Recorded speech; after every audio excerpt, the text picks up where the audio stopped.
দেখেন যারা আছেন, উক্তি হচ্ছে যে কোনো কথকের বাক্যকর্মকেই বলা হয় উক্তি। যে কোনো কথকের বাক্যকর্ম, বাক মানে হচ্ছে কথা, কর্ম মানে হচ্ছে কাজ। তাহলে বাক্যকর্ম হইল কথার কাজ। সহজ করে যে কোনো কিছু বলাই হচ্ছে উক্তি। যা বলছেন সেটাই উক্তি, আর যেভাবে বলছেন সেটা হচ্ছে বাচ্য। এটা কিন্তু আবার একটু লক্ষ্য রাখার বিষয়, যে একটা কিছু বললেই হয় সেটাই উক্তি। যেভাবে বা যে মাধ্যমে বা যে পদটাকে গুরুত্ব দিয়ে বলছেন ওদিক থেকে নির্ধারিত হয় হলো উক্তি। যাই হোক, উক্তি দুরকম, প্রত্যক্ষ উক্তি এবং পরোক্ষ উক্তি। এ সমস্ত সহজ জিনিস দিলে সবাই মোটামুটিভাবে জানি আমরা। তো যে উক্তিতে বক্তার বক্তব্য হুবহু উদ্ধৃত থাকে এটি হচ্ছে প্রত্যক্ষ উক্তি, আর বক্তার বক্তব্য যখন অন্যের জবানে প্রকাশিত হয় তখন তাকে বলে পরোক্ষ উক্তি। তো এখানে কিছু সিস্টেম থাকে প্রত্যক্ষ থেকে পরোক্ষতে রূপান্তরের জন্য, ওই কয়েকটা নিয়ম টিম আছে, এগুলো আমরা এক এক করে দেখবো ইনশাআল্লাহ। তো যে আসেন শুরু করি তাহলে প্রত্যক্ষ থেকে পরোক্ষ উক্তি। এখন আমরা একটা প্রত্যক্ষ উক্তি লিখে তারপর সেটার পরোক্ষ উক্তি কী সেগুলো আমরা দেখব এবং এর মধ্যে যে নিয়মগুলো আছে সেগুলো আর আলোচনা করব। যেমন ধরেন আমি একটা উদাহরণ লিখছি,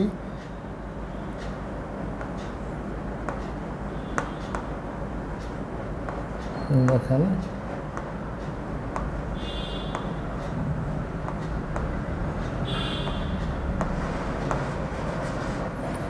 বাক্যটা এরকম, করিম বলল আমি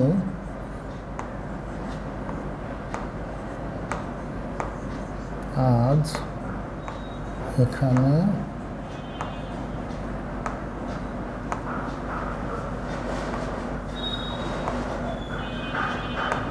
এক্ষুনি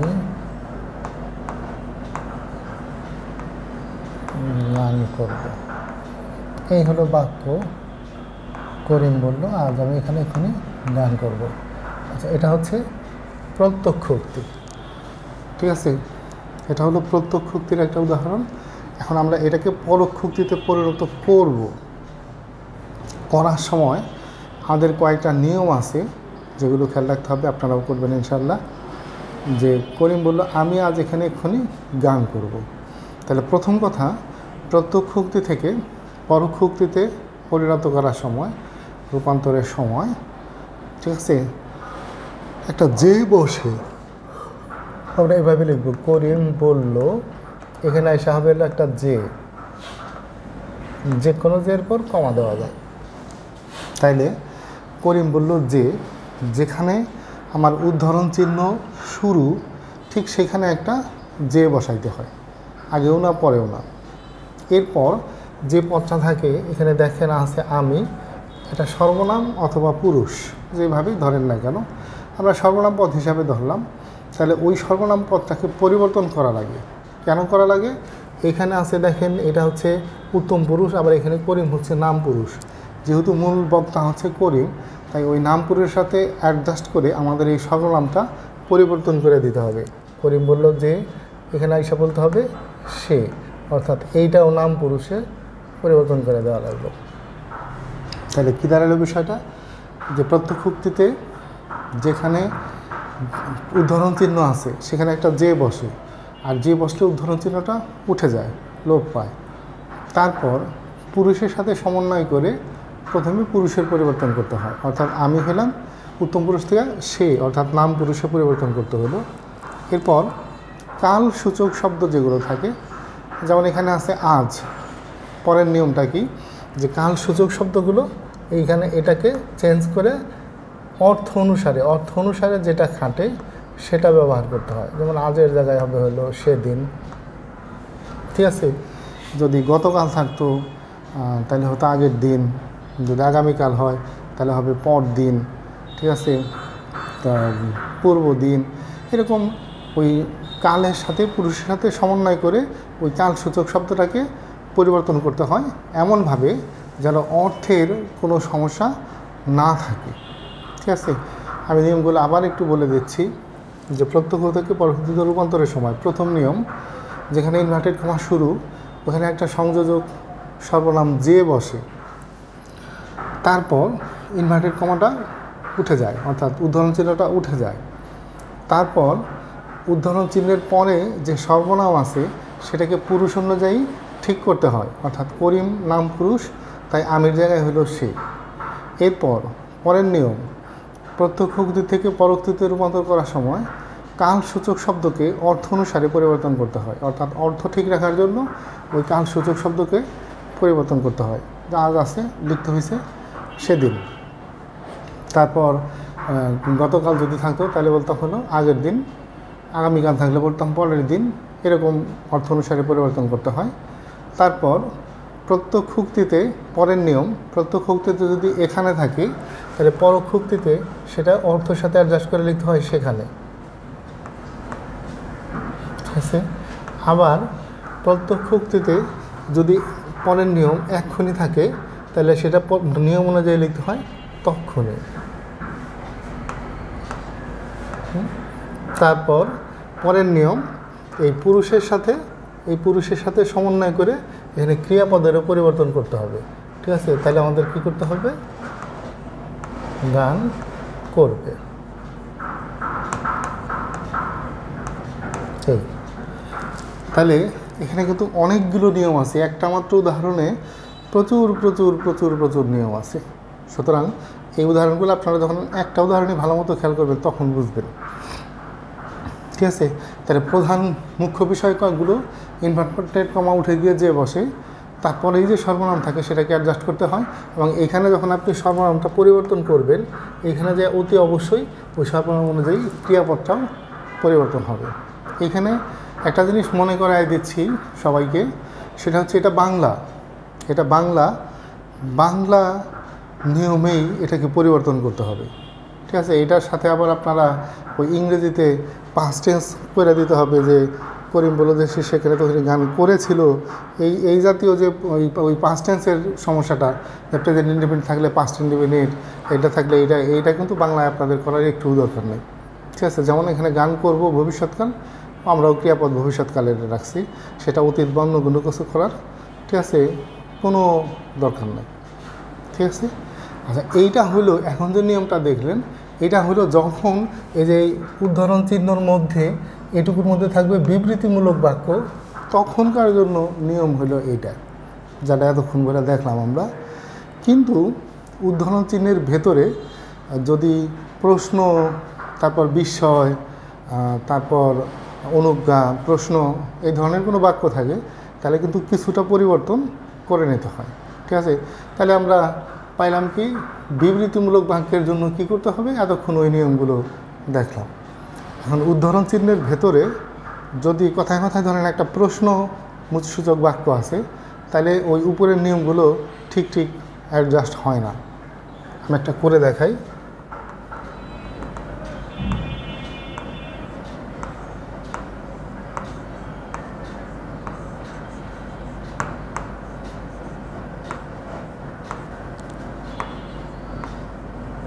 ধরেন বাক্যটা এরকম, করিম বলল তোমার নাম কি।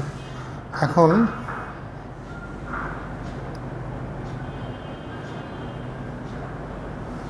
Data session ended used, Sohel এটা কি আসলো, ডাটা সেশন এন্ডেড, সোহেল ভাই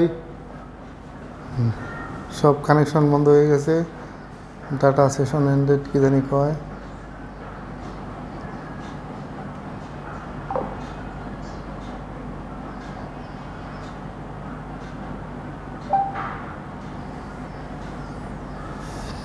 আচ্ছা সরি, আপনাদের জানাচ্ছি আমাদের এখানে যে নেটে একটা সমস্যা ছিল, এটা ঠিক হয়ে গেছে এখন। তো যাই হোক, তাহলে এখন দেখেন যে উদ্ধরণ চিহ্নের ভিতরে আছে হলো প্রশ্নসূচক বাক্য। এই প্রশ্নসূচক বাক্য যদি থাকে তাহলে প্রথমে যে নিয়মটা আমরা অ্যাপ্লাই করলাম, ঠিক আছে, যে ওটা দেখেন প্রথম নিয়ম অনুযায়ী যদি হয় তাহলে বলতে হবে করিম বললো যে তোমার নাম কি। ঠিক আছে, এইভাবে ওইটা পরোক্ষ উক্তি হবে, কিন্তু জেনে রাখুন সেটি আদৌ ঠিক না। এরকম যদি করেন তাহলে কিন্তু ভুল হইল। ঠিক আছে, আমাদের মনে রাখতে হবে যে প্রত্যক্ষ উক্তিতে বাক্য নানা রকম থাকতে পারে, বক্তার বক্তব্যটুকু, কিন্তু পরোক্ষ উক্তিতে হইলে সেইটুকুকে অবশ্যই বিবৃতিমূলক বাক্যে পরিণত করে দেওয়া লাগে। সেক্ষেত্রে আমরা যদি ওইটা করি যে করিম বলল যে তোমার নাম কি, তাহলে এটা বিবৃতিমূলক বাক্য হইল না, ওটি সেই আপনার প্রশ্নসূচক বাক্যই রইল। সুতরাং ওই বাক্যটাকেও, অর্থাৎ প্রশ্নসূচক বাক্যটাকেও বিবৃতিসূচক বাক্যে পরিণত করে দেওয়া লাগবে। এই জন্য আপনাকে কিছু অ্যাড করার প্রয়োজন হতে পারে। ঠিক আছে, তাহলে এইটাকে আমরা কি করব? করিম বলল, এখন আমরা এটা বলবো, এটা যদি আপনি খুব সহজ করে এভাবে লেখেন, করিম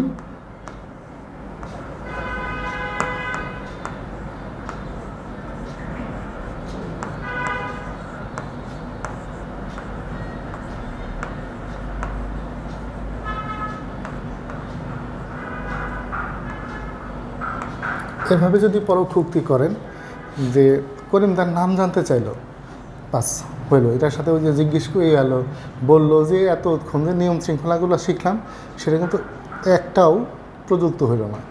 জাস্ট সহজ কথায় করিম তার নাম জানতে চাইলো। তো এখন প্রশ্নর ক্ষেত্রে কিন্তু এরকম। ঠিক আছে, আরেকটা বাক্য দেখেন, ওইভাবে করিম বলল, ধরে নেন করিম বলল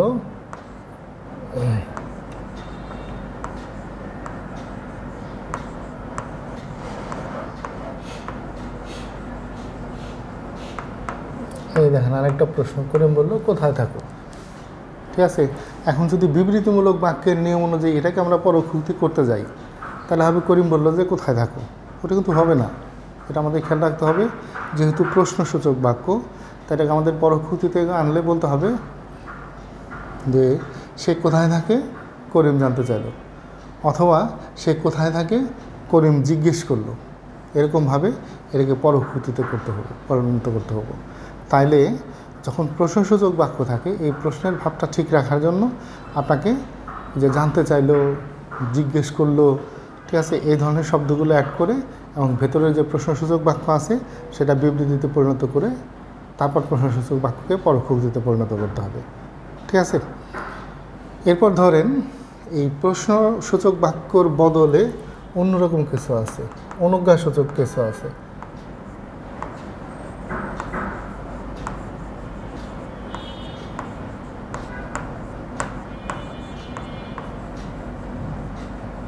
এরকম আছে, মনে করেন সবাই চুপ করো, তাহলে এটা একটা অনুজ্ঞাসূচক বাক্য। ঠিক আছে, এখন এই অনুজ্ঞাসূচক বাক্যকেও উপরের দুই নিয়মে কিন্তু পরোক্ষ উক্তিতে পরিণত করা যাবে না। ঠিক আছে, আমরা বিবৃতি নিয়মে যদি বলি যে করিম বললো যে সবাই চুপ করো, তাহলে হবে না। ঠিক আছে, আবার প্রশ্ন নিয়মে যদি করি তাহলেও হবে না কিন্তু। এখন এক্ষেত্রে আমাদের যেটা খেয়াল রাখতে হবে যে এটা আদেশ না নিষেধ, না অনুরোধ, না উপদেশ, না প্রার্থনা, না কি, ঠিক এটা আমাদের এইখানে আনতে হবে। আপনারা দেখেন অনেক সময় আছে, ঠিক আছে, যে অনেকেই বলে যে মানে ইংরেজির মতো করে করবো আমরা, সেটা কি যে ইংরেজিতে দেখেন বলে যে এক্সপ্লেম উইথ জয় না সরো, ঠিক ওই ওই ওই পয়েন্টগুলো এখানে কাজে লাগে। যে সবাই চুপ করো, তাহলে এটা আদেশ। ঠিক আছে, অর্ডার দ্যাট ইংরেজিতেও এরভাবেই বলে। তাহলে আমরা সেটা কি করব, করিম সবাইকে চুপ করতে আদেশ করলো। দেখেন আগে যে দুইটা নিয়ম শিখলেন তার সাথে কোনোটার সাথে কিন্তু মিলল না, এটা একটু আলাদা। ঠিক আছে, কেন? অনুজ্ঞাসূচক আছে। ঠিক আছে, আবার ধরুন যে এরকম যদি হয় যে করিম বলে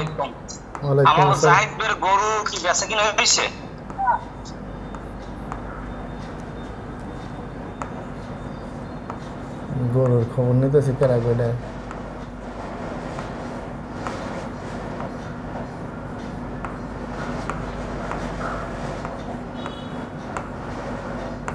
দেখেন আরেকটা বাক্য অনুজ্ঞাসূচক লিখলাম, দয়া করে ভেতরে আসুন। ঠিক আছে, তাহলে এটা তো এখন আমাদের খেয়াল করতে হবে এটা কি আদেশ না নিষেধ না অনুরোধ নাকি উপদেশ নাকি প্রার্থনা। ঠিক আছে, তো সেই ক্ষেত্রে দেখেন যে দয়া করে ভেতরে আসুন, এটা তো অনুরোধ। তাহলে এটা আমাদের পরোক্ষ উক্তিতে এটাও আমাদের একটা পরিণত করার সময় এটা খেয়াল রাখতে হবে যে এটা কিন্তু অনুরোধ। তাহলে সেক্ষেত্রে আমাদের এটা পরোক্তি করতে হবে, করিম তাকে ভেতরে আসতে অনুরোধ করলো। তাহলে দেখেন যে বাক্যের মূল সুর অনুযায়ী আদেশ করলো, নিষেধ করলো, অনুরোধ করলো, ঠিক আছে, এই ধরনের শব্দগুলো যে বাক্যে যেটা লাগে সেটা আমাদের ব্যবহার করতে হবে, ঠিক আছে। এরপর থাকে বিষয়সূচক বাক্য, সেটা দেখি আমরা। তো বিষয়সূচক বাক্যে ওরকম ধরে নেন করিম বলল, ঠিক আছে,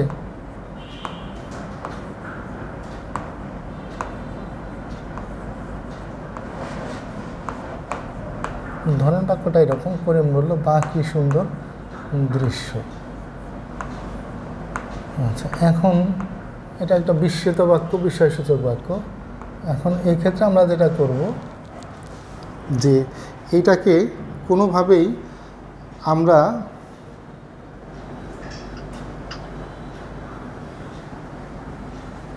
ঠিক আছে, এটাকে কোনোভাবেই আমরা ঠিক আছে ওই ওই আগের নিয়মগুলোর মধ্যে ফেললে হবে না, ঠিক আছে। তো কেন হবে না, যে এখানে আছে হলো বিষয়ের সুরটা, এই বিষয়ের সুরটা আমাদের একটু মাথায় রাখতে হবে। কিভাবে, যেমন এই ক্ষেত্রে আবার দেখেন আপনারা যে এটা কি আনন্দের বিষয়, মানে ইংরেজিতে যেমনটা করি আমরা যে এক্সক্লেমড উইথ জয়, তারপরে exclaimed with sorrow, etcetera etcetera, এটা কিসের মধ্যে পড়ে, ঠিক আছে, বাহ কি সুন্দর দৃশ্য। তাহলে আমরা ইংরেজি অনুযায়ী এটা করব না যে এক্সক্লেমড উইথ জয়, ঠিক আছে। তো সেক্ষেত্রে এটার মধ্যে বাংলা করে বলেন যে আনন্দের সাথে, করিম আনন্দের সাথে বলল যে, বা করিম আনন্দের সাথে বলল দৃশ্যটি খুব সুন্দর। তাহলে এভাবে খুব সহজেই খুব সিম্পলি এই বাক্যগুলোকে আমরা চেঞ্জ করতে পারবো। অর্থাৎ আপনার প্রত্যক্ষ থেকে পরোক্তি, পরোক্তি থেকে প্রত্যক্ষোক্তি, এসবগুলোতে রূপান্তরিত করা যাবে। আবার ধরেন যে যদি চিরন্তন সত্য থাকে তাহলে কিন্তু কিছুই পরিবর্তন করতে হয় না, ইংরেজির মতো জাস্ট একটা যে বসাই দিলেই পরোক্ষ উক্তি হয়ে যায়। করিম বলল 3 আর 3 6 হয়, তাহলে আমরা জাস্ট কী করবো, করিম বলল যে 3 আর 3 6 হয়, ঠিক আছে। এটা হলো একটা দিক। এরপর কোনো সময় দেখবেন আপনারা দুইটা বাক্য একত্রে থাকে, ঠিক আছে, যেমন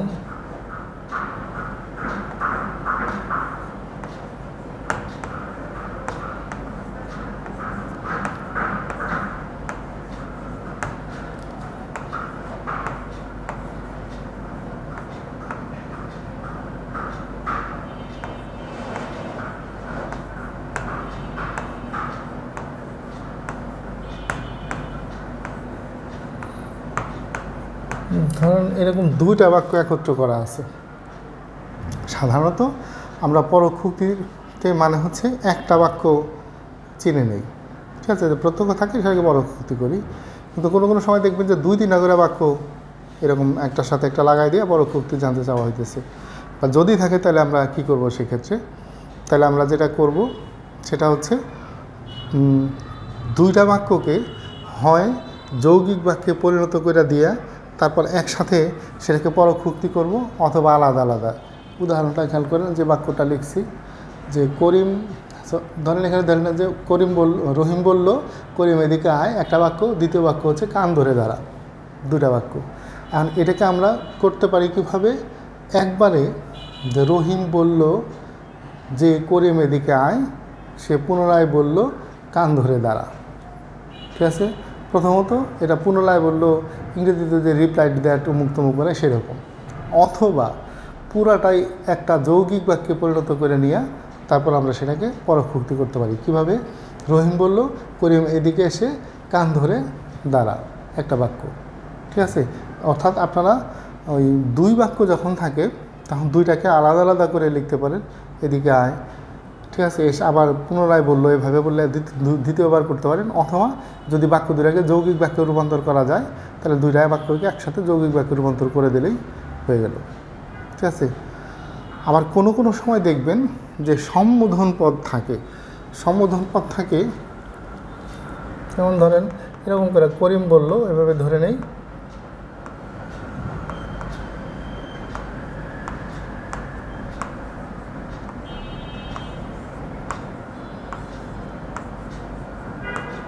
বাক্যটা এরকম থাকলো যে করিম বলল মধু এদিকে আয়, তাহলে ওখানেও যে সম্বোধন পদ আছে মধু, ঠিক আছে। তো এখন আমি পরের বাক্যটুকু খেয়াল করতে হবে, এদিকে আয় ওটা অনুজ্ঞা অর্থাৎ আদেশ, ঠিক আছে। তাহলে এটাকে আপনারা ওই যে আগে যে নিয়মগুলো শিখলাম, করিম বলল যে মধু এদিকে আয়, এইভাবে জানতে চাইলে যে মধু, এটা কিন্তু একটা হবো না। এটার জন্য আপনাকে আবার একটা নতুন অ্যাপ্লাই করতে হবে। ওই যে মধু সম্বোধন আছে, ঠিক আছে, তাহলে কী লিখতে হবে, এটাকে আমাদের বলতে হবে যে করিম মধু সম্বোধন করে বা করিম মধুকে সম্বোধন করে সেদিকে আসতে বলল, অথবা অন্যভাবে বলতে পারেন করিম মধুকে সেদিকে যেতে বলল, ঠিক আছে। এরকম আবার ধরেন এরকম হলো, ওই করিম বলল ধরে নেন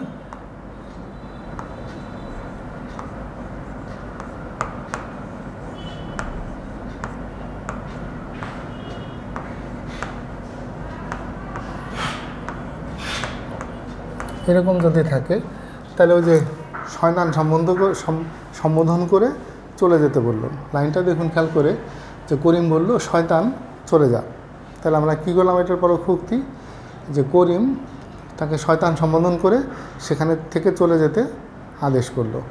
শয়তান সম্বোধন করে ইংরেজিতে যেটাকে আমরা ওই যে অ্যাড্রেসিং ইজ অ্যাস এরকম করে, এটাও বাংলা নিয়মে এরকম শয়তান সম্বোধন করে।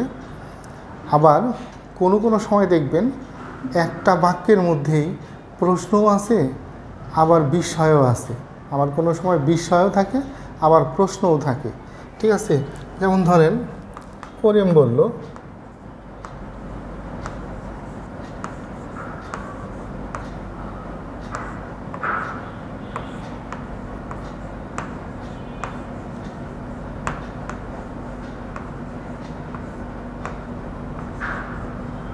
ধরেন বাক্যটা, ওমা তোমার ভয় করে না। এখন দেখেন এই একটা বাক্যতে প্রশ্নও আছে আবার বিস্ময়ও আছে, তাহলে ওই যে এটা কিন্তু দুইটাই আপনাকে ঠিক রাখতে হবে।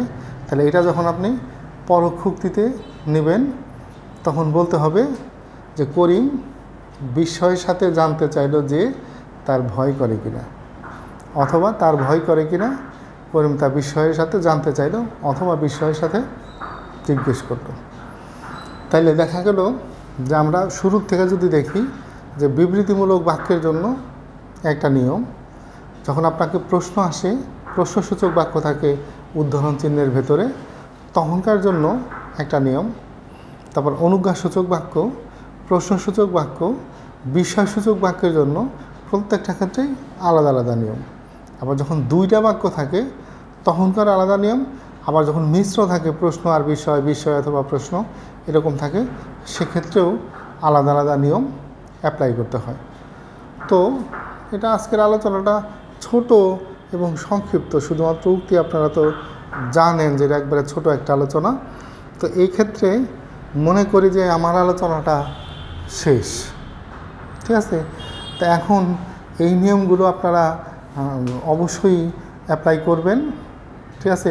বই পুস্তক তো আপনারা আছে যার সেই